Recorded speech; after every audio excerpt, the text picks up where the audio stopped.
Alright, so you want to learn how to aim like this. One enemy remaining. Maybe. Wait, I'm coming! He's tagged, bro, he's tagged. What else do you need, bro? Oh my god! Hello YouTube, hello TikTok, hello Instagram! But right now your aim looks like this. Don't miss, Sean. Whatever happens, do not miss.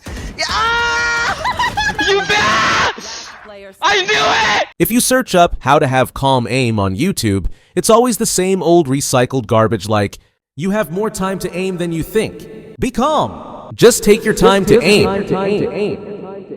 Now that last piece of advice is just complete and total horseshit. In a game like Valorant where you literally die within a fraction of a millisecond, the last thing you want to be doing is to deliberately slow down your aim. If you've ever watched how a Radiant player aims, you'll know that there's nothing slow about their aim at all. So what is it that Radiants know about aiming that we don't? Is it really just a keyboard, mouse, and monitor diff? The secret to this is actually something called tension management, a term that's becoming increasingly popular within the aiming community. A lot of players experience this phenomenon where they tend to aim better in casual game modes, but fail to replicate that same level of aim in their ranked games. The underlying reason for this could be due to nerves, tilt, or simply the pressure to perform well in a ranked environment. The more we focus too much on the outcome of the game, the more anxious we become, and this can lead to us applying too much tension in our grip without even noticing. Imagine if I told you that you were in a 1 versus 1 situation with a random player, and the loser would have to pay the winner $10,000. With so much money on the line, your body's fight or flight response would most likely kick into overdrive, causing your arm to instinctively tense up. But the biggest irony is this. Even though we instinctively apply more tension in our grip due to a perceived lack of confidence, too much tension can actually undermine our precision. With high tension, we tend to make overly aggressive mouse movements or shake uncontrollably after a flick.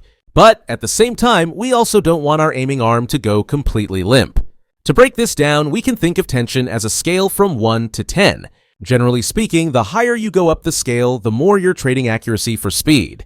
I highly suggest that you go into the practice range to experiment with this. Being on the lower end of that range, like a 2 or 3, you'll find that tracking and micro-adjusting become a lot smoother. If you're having trouble visualizing what a 2 or 3 looks like, just imagine yourself holding a sandwich. You're applying just enough force to keep the sandwich together without squeezing everything out. If you ever feel that your aim is inconsistent, I'd say that learning how to aim with low tension is the #1 skill that you should be working on. On the other hand, high tension can make your aim snappier and more reactive. The downside is that it becomes really easy to make overly aggressive micro-adjustments and miss your target.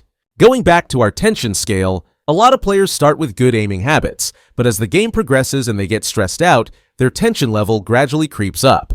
If you can feel it in your arm after a round, then you're probably using too much tension. Use the time between rounds to shake out your hands, roll your shoulders, and reset your posture. I also recommend playing some DM where the focus is on being as relaxed and calm as possible, keeping the PB&J sandwich in mind. So now that we know that low tension is good for precision, why can't we just pick a number and keep it there? Well, it's kind of like riding a bike over a long distance without shifting gears. Just as how we would shift to a lower gear while pedaling uphill, it's important that we dynamically adjust our tension levels based on what we're doing. Something that you may or may not know is that flicking is actually a 2-part process. I've actually never tried like this. Oh. It may just look like one smooth motion, but when you break it down, you can see that it's actually a fast initial flick to get as close to the target as possible, and then a smaller adjustment to the head. Something you can do in the practice range is to focus on keeping your crosshair on the target while moving around. The key here is to focus on being as relaxed as possible, because tracking with high tension will usually result in overcorrection. Once you're more comfortable with this, try it from different ranges while switching targets. While tracking isn't as crucial in Valorant as compared to other FPS titles, this will smoothen out your mouse movements, which will help with reactive micro-adjustments. In short, having perfect control over your tension levels will allow you to achieve complete mastery of your aim.